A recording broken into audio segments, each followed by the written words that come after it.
Marginal है। Marginal मतलब हो गया कि प्रिंसिपल वर्ब की तरह भी हम इसे प्रयोग में ला सकते हैं, मुख्य वर्ब, और हम सहायक क्रिया के तौर पर भी इसका प्रयोग कर सकते हैं। और यानी प्रिंसिपल वर्ब और ऑक्सिलरी वर्ब, सहायक क्रिया और मुख्य क्रिया, जिस वर्ब का प्रयोग हम कर सकते हैं उसे हम बोलते हैं मार्जिनल मॉडल ऑक्सिलरी। ये क्लियर हो गया। मार्जिनल किसे बोलेंगे? मार्जिनल मॉडल ऑक्सिलरीज में तीन है। पहला है नीड। नीड का अगर सरल मीनिंग निकालते हैं, सरल मीनिंग जानते हैं, इसका मीनिंग होता है जरूरत होना। जरूरत के अर्थ में सिर्फ नीड आएगा, नीड। जैसे आई नीड योर हेल्प, इसमें किसमें मीनिंग है कि आई नीड, मुझे जरूरत है तुम्हारी मदद का।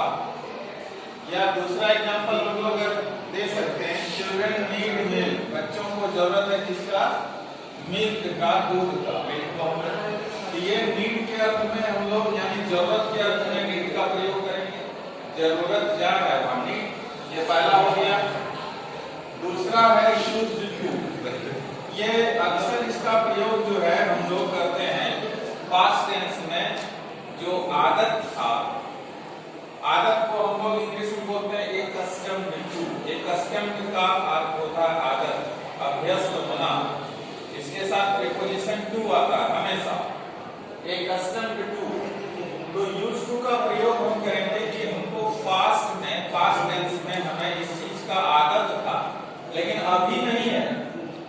पहले था आदत लेकिन अभी वर्तमान में नहीं है, वहां यूज्ड टू का प्रयोग हम करते हैं।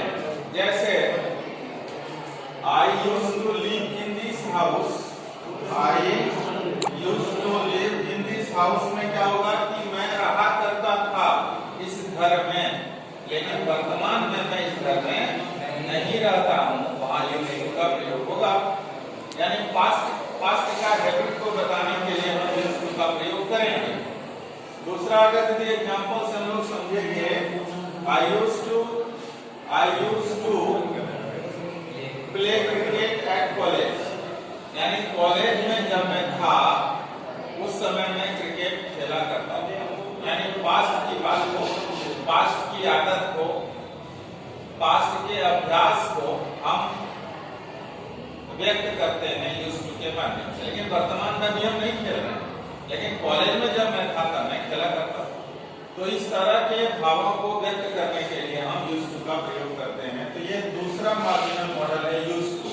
पहला हो गया नीड, दूसरा हो गया यूज्ड टू, और तीसरा जो मॉडल है वो है डेयर। डेयर का प्रयोग ये जान लो कि जहां साहस का भाव है, साहस जहां भी है, साहस का भाव, जहां करेज है, करेज, वहां डेयर लगेगा हमेशा के लिए। जैसे कहता नहीं क्या, how dare you touch me, कहता है ना हाउ डेयर यू, उनको इतना साहस, हाउ डेयर यू। इसमें है मीनिंग देखो, एग्जांपल के द्वारा साहस को देखो कैसे व्यक्त करता है। We dare to swim across the river, यानी मुझे साहस है नदी के इस पार से उस पार तैर कर जाना। वी डेयर, मेरे पास इतना साहस है कि यहाँ इस पार से उस पार करने का हो सकते हैं, तो वहां डेयर लग गया।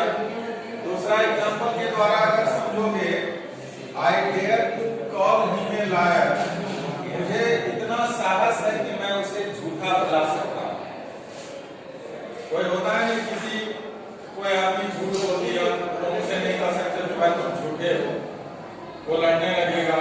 या फिर तुम्हारा इस तरह का मैनर नहीं है कि तुम किसी को बोल दिया भले तुम जान रहे कि वो झूठ बोल रहा है। तो इस तरह कहने का मतलब है कि अगर झूठा आदमी को तुम झूठा नहीं कह पा रहे हो तो तुम्हें डेयर नहीं है, और अगर झूठा आदमी को तुम झूठा कह रहे हो इसका मतलब कि तुम्हारे पास साहस है कहने का।